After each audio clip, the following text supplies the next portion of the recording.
I figured I'd tell you guys a little bit about my day and just kind of how it went. It was really interesting. I've been spending a lot of time at the Chelmsford campus this week. It's about 50 minutes southeast of Cambridge there, so I usually hitch a ride with Michelle Capes, who's the Assistant Director of Student Services, and my most direct boss, which is pretty cool. Gives us time to kind of talk about higher ed in general. I always make sure I ask her lots and lots of questions about certain things. As I've been reviewing Anglia Ruskin's information, there's a lot about customer service excellence on there, and I was really hung up on the fact that students are being referred to as customers. From her point of view, students essentially are customers and they should be treated that way, but even in all the literature and all their manuals and stuff like that, even though they refer to students as customers, doesn't necessarily mean that students know that they refer to them as customers. So my thought on the matter is that when you refer to students as customers, you are kind of cheapening the relationship a little bit there and kind of dehumanizing it. When I think of a student as a customer, I think of an institution being more concerned with the money that they're making from the student rather than the student's experience in full development as they go through the university. So that was a pretty good discussion, and then of course on the way back we talked a lot about hiring process and human resources and things like that and what she looks for, because she had 4 positions that 90 people applied for and was making the short list today. So that was a good topic of conversation on our way back to Cambridge. So I thought that was pretty cool. And then the rest of the time I spent reviewing documents in preparation for the Senate meeting, which is chaired by the Vice Chancellor, and a lot of it was really over my head for the most part, I must say, but I kind of had a general context of their reactions to the changes that have been going on for the past 18 months as they've been going through the motions and preparing for this shift, as well as the white paper that is changing their funding model, and also issues with there's a possibility of students not being able to apply for a university until after they receive their final grades in their A-levels, which is akin to, American high schools as well. So it gives a very short window of time for that. So very, very interesting. I took a lot away from it, and Vice Chancellor is a really nice guy. Made a point to introduce himself to me and talk to me before the Senate meeting got started. It was about a 3.5 hour meeting that we went through. It was a lot of information sharing from different reports and studies and things that have been going on for different departments and everything there. And then we also had tea in the middle, which I gotta say, I absolutely love the fact that tea is like all over the place here. Like some offices that I've been to, like the Eye Center, tea every hour. Just about half as much caffeine as a cup of coffee. It just really kind of keeps you going. And I mean, I've always really enjoyed tea to begin with, and I finally found a group of people who enjoy it as much, maybe not a little bit more than I do.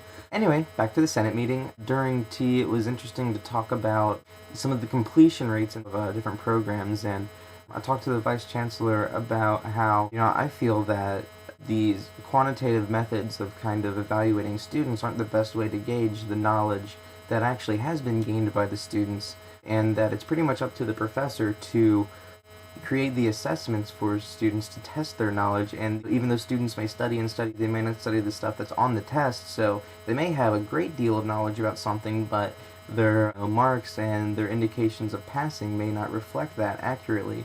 So I understand that it's really the best way to do it, and the only way that you can do it without being extremely time intensive with a lot of interviews and discussions about the information that's kind of supposed to be attained through the classes, as well as the fact that the professor usually has a great theoretical knowledge, but I'm not always sure that they have the best connection with the practical world and the actual career that's going to be going on. So there may be a little bit of a disconnect there. And this is something that I've kind of been thinking about really since the beginning of the term, when I started teaching my freshman seminar UVC course on service learning and leadership. Because really, I think that the amount of knowledge gained is more important than the grade that's received. It's always, how do you test that knowledge in a way that really kind of gets to the core of, what's really important about that, and really who's to say what that is. So I'm not sure there's an answer to that question. It's just something that I'm thinking about, and something that I'll probably constantly be thinking about until I drive myself crazy, or until, maybe there is an answer out there. I don't know, maybe there is a method One thing that I really enjoyed about being here in England and at Anglia Ruskin is everything is so different in the structures and functions of the different departments. Even the student union here, which is kind of a combination of our student government and university activities board at Wright State, and they do a lot of social programming, they do a lot of advocacy, and actually the student union representatives that were at the Senate meeting were probably next to the vice chancellor, the most vocal members that were there in the boardroom with us, and I thought that was really cool because at Wright State, a lot of the work in the faculty political structure is done in the committees, and then when they come to the general meeting, it's more of just kind of, okay, this is what we think is important, this is what we're going to vote on as far as policies and procedures for academic kinds of things. But I was really kind of surprised that the other representative, her name was Liz from the student union, who was there, just mentioned the idea, and the vice chancellor was like, yeah, that's a great idea, we'll go ahead and do that, just right like that, not really thinking about it too much. So it really shows how much that the administration really cares about the students and really has a lot of stake in them.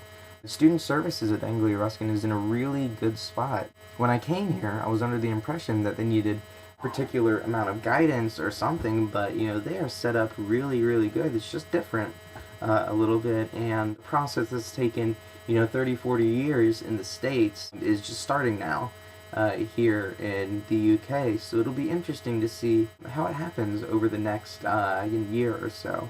On Friday, I will be meeting with the student union president to kind of talk a little bit about that and see if we can link them up with our student government to see if we can create some kind of relationship there, because I think there's a lot to be learned from how they kind of operate and how they advocate as students for students, which I think essentially is what student affairs is. And then also, let's see, tomorrow I'm going back to Chelmsford at 6:15 a.m. is when I have to get up, and so I'll be going to bed here soon. I'll be leaving about 7:15 when Michelle will pick me up, and we'll do some focus groups, maybe get to go to a budget meeting, and then work more on the staff development video project that I have going on and the training matrix. So that's all my update for now. So I hope everything is going well on your end of things, and I'm looking forward to sharing more information with you as time moves forward. Alright, have a good night, everybody.